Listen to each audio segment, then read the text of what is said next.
Overall thoughts on Dynamite, Way, for a first time out there, and I guess assessing like if you're a new viewer, if this did enough to grab you. It's really hard, I think, for me to get into that headspace because I'm so familiar with this group now. Like I've Oh seen. my god. Sorry, dude. I looked at the feedback we got. Oh yeah. Holy Holy shit.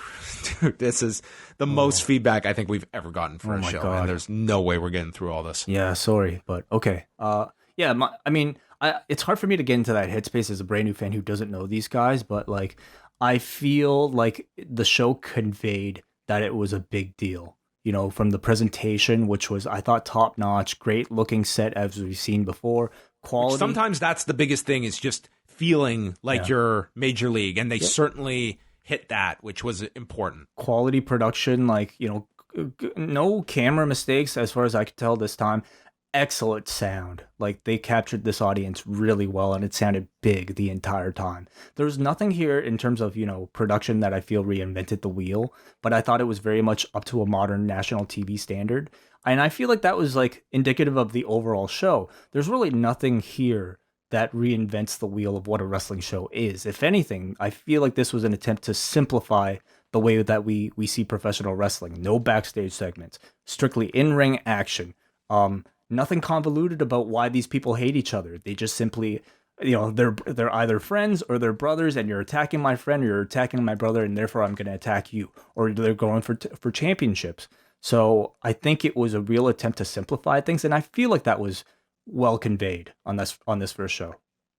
I thought this show, I'd give it B plus, maybe. I didn't think this was a home run show. I didn't leave this show that they have reinvented the game, and this is like, I didn't come out of this like I did, for instance, like All In was such a special show where I think you really did have that feeling by the end, and I don't know if you can necessarily replicate that, but that was kind of what they were pushing here. But I don't know about that though. But that was a pay-per-view, and to me, this felt like a very kind of tempered attempt at building to a pay-per-view rather than delivering a pay-per-view quality show on the first show.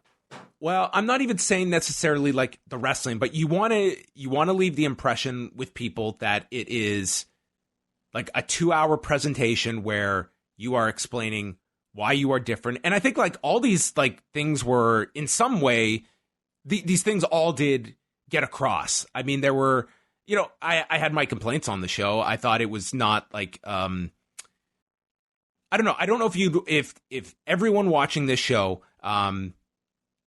is necessarily going to be hooked with this if they felt it was different enough, because I think that there's a lot of qualities to AEW that are different that weren't necessarily showcased here, like the video packages that are so different from WWE, and as well like just some of the ideas of just fitting people onto the show, not necessarily introducing them. Like if I'm a new viewer, I can't really tell you anything about Private Party or some of the other people that they introduced here, and I'm watching this as well, familiar with all these people. So I'm trying to think, if you are a new viewer that they're after, were they able to convey all of that? I think the key people were, and maybe that's all you could hope for week one. I certainly feel like they could have done more with like video work and video packages. Like you said, some of the great stuff we've seen on Road to.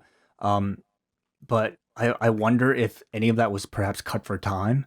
Because I really do wonder why things like Pac versus Page didn't get one, or even Nyla Rose versus Riho for a championship match didn't even get a video package. So I wonder if that's something that maybe will be amended.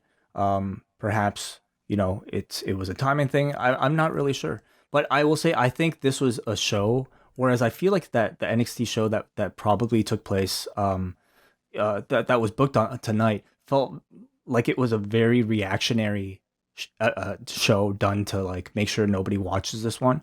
To me, this had the feel of a show that very much stuck to its game plan that it originally had, with everything gearing towards your end of the month pay-per-view rather than trying to cram everything, all your title matches onto one big show. Yeah, that's right. Like I have no doubt when we watch this NXT show, I think that the wrestling on the NXT show is probably going to be superior as a whole, but they also threw everything at the wall on Wednesday night. Like it was, big stuff. Granted, they have also set up some big stuff coming out of it, primarily the title picture with Cole, with Ciampa in the mix now, and Finn Balor as well. So it's not like they didn't build stuff out of it, but you're right. Like, I didn't view this show like from AEW that we have to throw everything and we'll worry about week 2 next week. That was the Vince Russo reset button mentality, that first show, every single thing would be thrown against the wall. And I don't want to compare that to NXT. It's not the same thing. But Russo would come in and he would have he would shoot a dozen angles on that first show back. And you'd leave and be like, wow, that was an awesome show. And it was just 3 weeks in, it was a mess. Mm-hmm. Yeah, I mean, but occasionally NXT is going to do these big shows to counter AEW if they have a big show coming out. And that's a luxury that NXT has because they don't necessarily need to make their money off of pay-per-view. So I think it really remains to be seen how this plays out. But more importantly, what are week 2 ratings going to be like? What are week 3 ratings going to be like when they don't have a big show to throw to and we get more of a standard show from both companies? How are maybe viewing patterns going to be at that point? Yeah, no, it's a great question. And next week, what we know, we have Private Party against the Young Bucks and Jon Moxley versus Shawn Spears. So that'll be Moxley's first match back since the injury. And then NXT has announced that they will be doing the Walter Kushida match that they have been promoting. And they're also doing Drew Gulak, Lio Rush for the NXT Cruiserweight Championship. Oh, they renamed it. Interesting. They have renamed it, cool. Yes. Okay. So that's what we have next week. So, not to the degree of week 1 in terms of matches, but nonetheless, still putting some, notable stuff in there. Yeah, absolutely. And I think the Bucks wrestling for the first time in a tag scenario and the start of your tournament, that's of note. And Moxley wrestling, that should be a big deal. Yeah. Yeah. I think so.